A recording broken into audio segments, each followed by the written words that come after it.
Waalaikumsalam warahmatullahi wabarakatuh. Gimana Dar? Ya, saya tuh akhir-akhir ini merasa sedikit cemas, Mm-mm. terutama saat saya menghadapi situasi yang saya ingin memahami lebih dalam tentang apa yang sebenarnya terjadi pada diri saya. Oke. Mungkin kita coba menginterpretasikan dengan cara perasaan cemas dulu. Jadi dalam psikodinamika itu bagaimana kita melihat atau mencoba melihat pengalaman dari masa lalu, terutama di masa anak-anak ya. Terus itu tuh yang mempengaruhi perasaan sama perilaku kita saat ini. Lo apa lagi? Ya, baik, saya siap untuk mencobanya. Tapi saya tidak yakin pengalaman masa kecil apa yang mungkin mempengaruhi saya. Oke, gak masalah sih. Mungkin kita mulai dengan beberapa pertanyaan ya. Apakah ada pengalaman di masa kecil yang membuat kamu itu merasa tidak aman atau kurang percaya diri?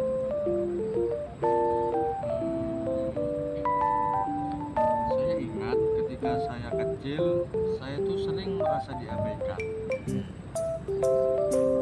oleh orang tua saya. Mereka itu terlalu sibuk bekerja dan jarang ada waktu untuk saya.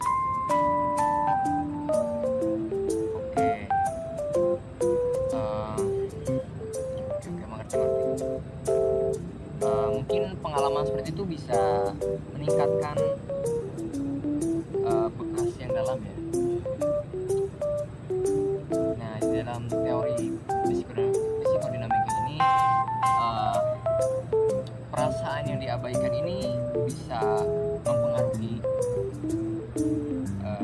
konsep diri kamu ya. Terutama dapat menimbulkan kecemasan saat berinteraksi dengan sosial. Terus ya, mungkin ada ketakutan di bawah sadar bahwa kamu itu akan diabaikan atau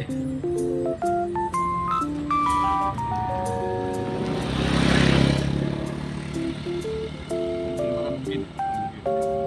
oke. Mana sih man? Mungkin. Iya, kembali. Oke, saya mengerti. Mungkin pengalaman seperti itu bisa meningkatkan bekas yang dalam ya. Nah, di dalam teori psikodinamika ini, perasaan yang diabaikan itu bisa mempengaruhi konsep diri kamu. Terus juga dapat menimbulkan kecemasan, mungkin ketakutan bawah sadar juga. Jadi kamu itu akan diabaikan atau tidak dihargai oleh orang lain gitu. Ya, jadi kecemasan saya sekarang itu mungkin berasal dari rasa takut diabaikan yang dulu sering saya rasakan.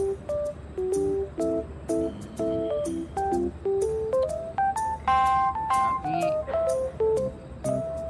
kita melalui interpretasi ini kita mencoba memahami ya bagaimana bahwa kecemasanmu itu bisa bisa jadi manifestasi dari konflik internal yang belum terselesaikan di masa lalu. Dengan cara menyadari semua ini, kamu mungkin bisa mulai mengatasi. Ya, itu masuk akal. Jadi apa langkah selanjutnya setelah saya menyadari hal ini? Oke, langkah selanjutnya ya. Yang pertama itu mengeksplorasi lebih dalam perasaan kamu dan juga tentang pengalaman ini. Mungkin kita bisa bekerja bersama, mungkin kita itu bisa bekerja bersama untuk mengembangkan strategi ataupun mengatasi kecemasan, untuk membangun rasa kepercayaan diri. Mungkin ini bisa melibatkan refleksi lebih lanjut, terus terapi perilaku ataupun teknik relaksasi yang lainnya, seperti itu. Ya, saya siap untuk melakukannya. Terima kasih atas penjelasan. Oke, sama-sama. Mungkin cukup diingat ya bahwa proses ini itu membutuhkan waktu. Tapi dengan kesadaran dan usaha dan yang mahestir, kamu bisa melihat perubahan di dalam diri kamu yang lebih positif dari yang sebelumnya. Mungkin segitu. Semoga bermanfaat. Sukses selalu.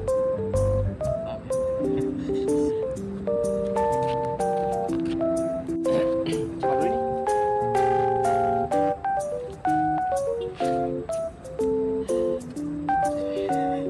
Ini yang tadi becek tadi. Terus ya, Yang dua orang. main dua orang. Enggak, satu orang pengen.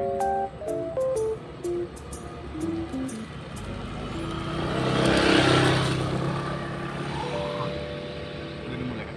Lanjut. Ya oke, assalamualaikum. Waalaikumsalam warahmatullahi. Aku tuh lagi ada masalah dengan rasa tidak percaya diri di akhir-akhir ini. Kamu tahu nggak gimana cara mengatasinya? Oke, kamu pernah dengar gak? Tapi aku nggak begitu paham. Yang mana sih? Ini. Oh, asu. Ulang-ulang, itu siapa? Temen. Iya temen. Yang mana? Yang barusan datang dia. Kamu tahu nggak? Oh bukan deh, bukan. Lanjut aja pak, lawan itu. Takut dia ngomong gitu. Mana berhenti cek? Saya Sungkan dia, gitu. nggak apa-apa lah, nggak ngelangin jalan nih. Aku pindah aja sebelah sini. Biar dia jalan aja, ngapain? Mana? Ayo. Salah lagi. Oke, assalamualaikum. Waalaikumsalam. Aku tuh akhir-akhir ini lagi ada masalah dengan rasa tidak percaya diri. Kamu tahu nggak cara apa?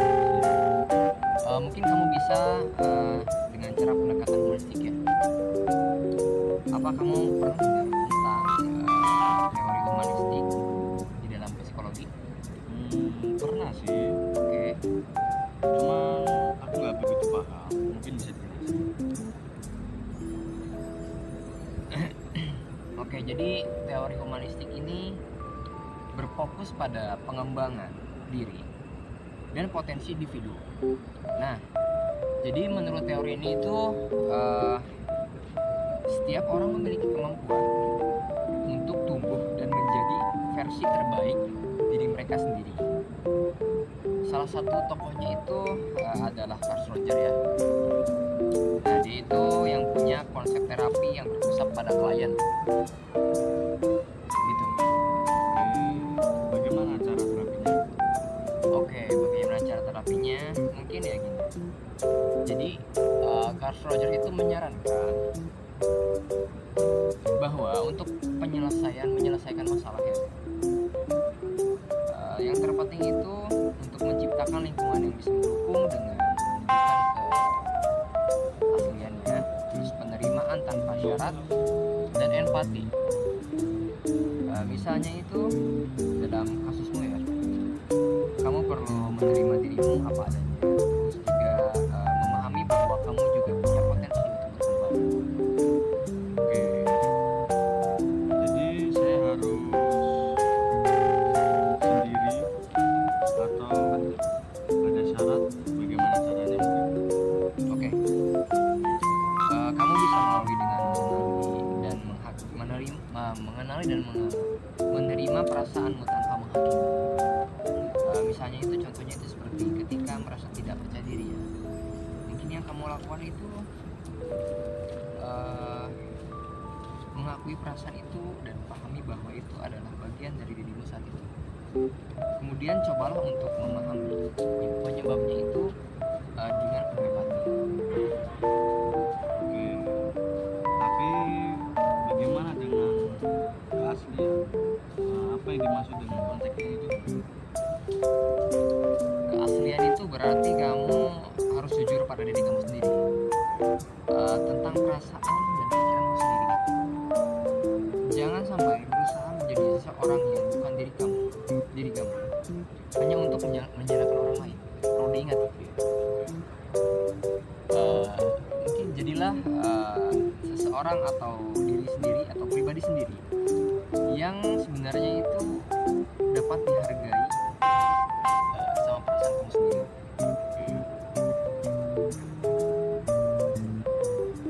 Oke, aku mulai mengerti. Kemudian apa yang bisa saya lakukan untuk menumbuhkan rasa percaya diri? Mungkin kamu harus mencoba ya untuk fokus pada hal-hal yang lebih positif, terutama untuk diri kamu sendiri,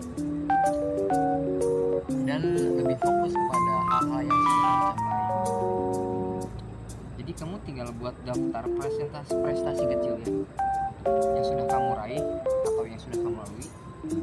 Selain itu juga kamu cobalah untuk menciptakan lingkungan yang mendukung dengan bergaul ataupun orang-orang yang menerima dan menghargai kamu apa adanya. Oke, itu saran yang bagus. Terima kasih. Saya akan mencoba menerapkan konsep itu. Oke, sama-sama Hidal. Perlu diingat ya, mungkin setiap individu itu mempunyai potensi untuk berkembang menjadi versi terbaik dirinya masing-masing. Kamu juga pasti bisa. Jangan lupa tetap bersyukur, tetap semangat. Baru